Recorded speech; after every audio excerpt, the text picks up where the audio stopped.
Phase Review tab will be the same as the previous one. The purpose of the Phase Review tab is to concisely specify the deliverables comprising the design point at the end of the phase. The expected output from the requirement gathering phase is a complete listing of the customer and engineering requirements. But being a flexible design paradigm, the ecosystem leaves it up to the designer to choose the tools best suited to accomplish the goal for the project at hand.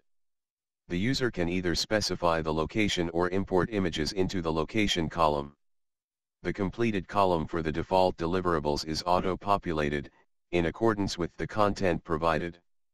The explanation column is, in part, intended for capturing test-related observations from the early design phases. Before moving on to the next design phase, ecosystem encourages the user to list test-related observations from the final design phase. Finally, by referencing the deliverables in the schedule dialog, the user can assign a date to the deliverables listed.